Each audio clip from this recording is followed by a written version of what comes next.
Hello दोस्तों, हमारा आज का वीडियो का टॉपिक है प्रेजेंट परफेक्ट टेंस और ये पार्ट 3 है इस टेंस का।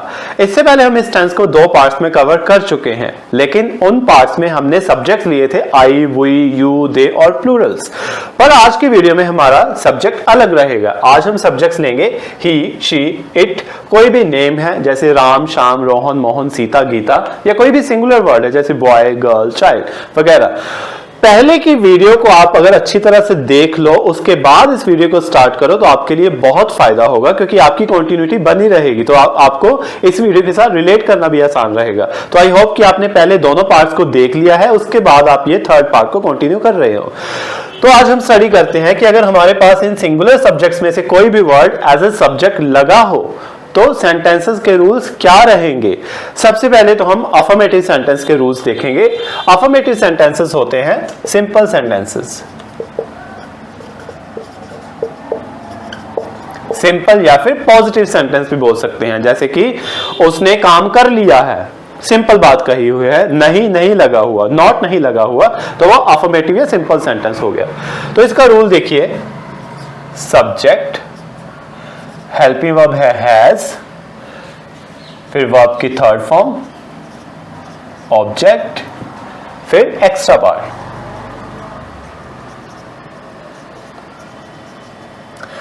अब हैज जो हेल्पिंग वर्ब है वो सिर्फ इन्हीं सब्जेक्ट्स के साथ लगेगी। अगर कोई भी प्लूरल वर्ड दिया हुआ है जैसे यू, वी, दे, या कोई प्लूरल वर्ड या फिर आई भी लगा हुआ है, तो उनके साथ हमने जैसे कि पार्ट 1 और 2 में स्टडी किया था, हेल्पिंग वर्ब हैव होती है। इन सब्जेक्ट्स के साथ हेल्पिंग वर्ब हैज होती है। इसके कुछ एग्जांपल्स देखते हैं। मेरे भाई ने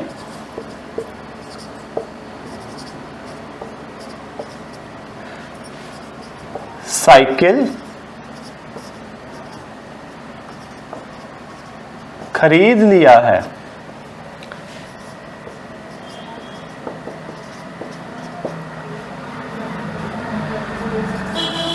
माई ब्रदर, मेरा भाई मतलब माई ब्रदर, उसके साथ हेल्पिंग वर्ब हैज आएगी क्योंकि एक भाई की बात हो रही है।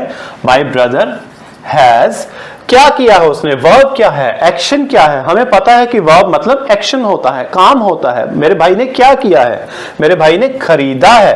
क्या खरीदा है, वो हमारा ऑब्जेक्ट है, खरीदना हमारा एक्शन है, मतलब वर्ब है। माई ब्रदर हैज, बाय होता है खरीदना, तो बाय की थर्ड फॉर्म बॉट। बॉट क्या खरीदा है, ऑब्जेक्ट क्या है, अ साइकिल।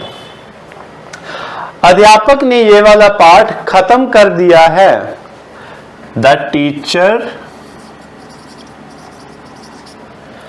अध्यापक, एक अध्यापक है, अगर ज्यादा होता तो अध्यापकों ने हमने बोलना था, तो यहां पर हम सिर्फ एक टीचर की बात कर रहे हैं, अध्यापक बोला हमने, तो टीचर आएगा, सिंगुलर आएगा, सिंगुलर के साथ हेल्पिंग वर्ब होगी हैज। द टीचर हैज ये पाठ खत्म कर दिया है, मतलब टीचर ने ये पाठ पढ़ा दिया है, कंप्लीट कर दिया है, तो हम वर्ब लगाएंगे कंप्लीट। कंप्लीट की थर्ड फॉर्म होगी कंप्लीटेड। क्या ये पाठ, दिस चैप्टर या दिस लेसन। रमन ने पैसे खराब कर दिए हैं। रमन एक लड़का है या एक लड़की भी हो सकती है, लेकिन है एक ही पर्सन। रमन हैज, खराब करना, पैसे खराब करना मतलब वेस्ट करना। Raman has wasted his money. उसके पिताजी नए घर में शिफ्ट हो चुके हैं। उसके पिताजी, हिज फादर। एक ही फादर होते हैं, चाहे पीछे से देखने में लग रहा है कि उसके पिताजी घर में शिफ्ट हो गए हैं, ज्यादा पिताजी लग रहे हैं, लेकिन हम रिस्पेक्ट के लिए गए हैं बोल रहे हैं, है वो एक ही पर्सन। हिज फादर एक है तो हैज लगेगा। हैज क्या कर लिया है, शिफ्ट कर लिया है, नए घर में चले गए हैं। शिफ्टेड इन द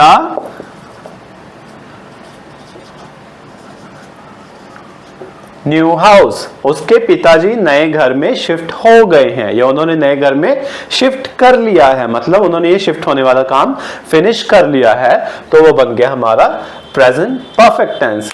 ये था हमारा अफर्मेटिव सेंटेंस का रूल। इसके बाद हम देखेंगे नेगेटिव और इंटरोगेटिव सेंटेंसेस का रूल। नेगेटिव सेंटेंस होते हैं नावाचक सेंटेंस जिसमें नहीं लगा होता है, नॉट लगा होता है। तो इसका रूल देखिए, सब्जेक्ट हैज, थर्ड प्लेस पे आप नॉट लगा दीजिए। बाकी सारा अफर्मेटिव सेंटेंस वाला रूल ही रहेगा। वर्ब की थर्ड फॉर्म इसमें भी लगेगी, फिर ऑब्जेक्ट, देन एक्स्ट्रा पार्ट। मेरा भाई पार्क में नहीं गया है। माई ब्रदर, एक भाई है, सिंगुलर, हैज नॉट, जाने की English gone, third form gone आ गई, गो, वेंट, गॉन। कहां नहीं गया है, पार्क में, तो गॉन के साथ टू लगा दीजिए क्योंकि जाने की जगह भी दी हुई है, गॉन टू द पार्क। उसने मैच नहीं जीता है। ही हैज नॉट, जीतने की इंग्लिश विन, विन की third form one, he has not one the match. पिताजी ने अखबार नहीं पढ़ी है। फादर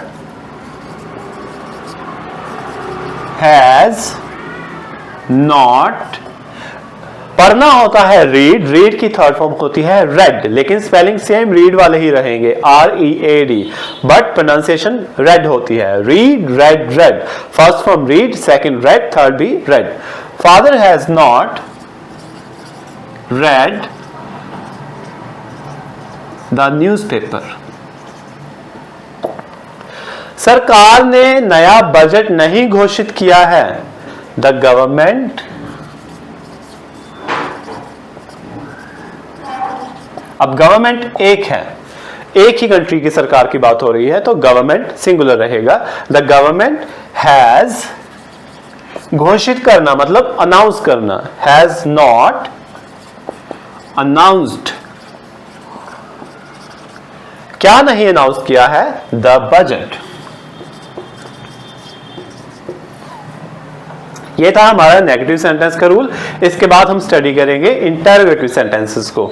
इंटरोगेटिव सेंटेंसेस होते हैं क्वेश्चन मार्क वाले, जिनमें कोई सवाल किया होता है, कोई प्रश्न किया होता है, इनके लास्ट में क्वेश्चन मार्क जरूर लगाया जाता है। तो इसका रूल देखिए, पहले हेल्पिंग वर्ब, फिर सब्जेक्ट, फिर वर्ब की थर्ड फॉर्म, फिर ऑब्जेक्ट, फिर एक्स्ट्रा पार्ट, लास्ट में क्वेश्चन मार्क। इसकी कुछ एग्जांपल्स देखते हैं। क्या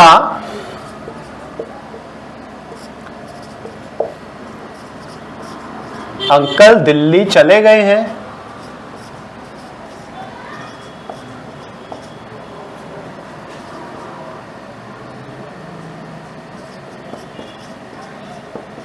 अब देखिए, अंकल, एक ही अंकल की बात की हुई है। यहां से देखने में लग रहा है ज्यादा अंकल है, लेकिन अंकल एक ही है क्योंकि वो रिस्पेक्ट के लिए गए हैं लिखा हुआ है। कि अंकल दिल्ली चला गया है वो रिस्पेक्टफुल नहीं लगता, तो हम अंकल के लिए चले गए हैं ही यूज कर रहे हैं। तो एक अंकल है तो हैज लगेगा, सिंगुलर, हैज अंकल। जाने की इंग्लिश गो, गो की थर्ड फॉर्म गॉन। अब क्योंकि जाने की जगह भी दी हुई है, जब भी जाने की जगह दी हुई हो तो हम गो की किसी भी वर्ब फॉर्म के साथ टू जरूर लगाते हैं। Gone to Delhi. क्या आपकी बहन ने सिलाई सीख ली है? एक बहन है तो हैज योर सिस्टर क्या किया है? सीखा है। सीखने की इंग्लिश लर्न, लर्न की third form learn, learn the stitching, सिलाई मतलब स्टिचिंग। क्या काम वाली ने खाना बना दिया है? हैज, काम वाली मतलब मेड, खाना बनाने की इंग्लिश कुक, कुक की थर्ड फॉर्म कुक्ड। क्या बनाया है? फूड। क्या काम वाली ने खाना बना दिया है? Has made cook the food. क्या अशोक ने आपको पैसे दे दिए हैं? हैज, अब देखिए अशोक एक लड़के का नाम हो सकता है, ज्यादा लड़के तो अशोक नाम के नहीं हो सकते, हमने एक ही अशोक की बात की है, ठीक है। तो अशोक सिंगुलर है तो उसके लिए भी हम हैज ही लगाएंगे। हैज अशोक आपको पैसे दे दिए हैं, तो यहां वर्ब क्या है, देना, देने की इंग्लिश गिव, गिव की थर्ड फॉर्म गिवन। क्या दिया है आपको, यू पैसे, मनी लास्ट में, क्या अशोक ने आपको पैसे दे दिए हैं, has Ashok given you money. तो ये था हमारा इंटेरोगेटिव सेंटेंसेस का रूल। आई होप कि इसके साथ ही आपको ये सारा टेंस क्लियर हो गया होगा। आप पार्ट 1 और पार्ट 2 को जरूर देखिए, फिर आपको पार्ट 2 देखने का ज्यादा फायदा होगा।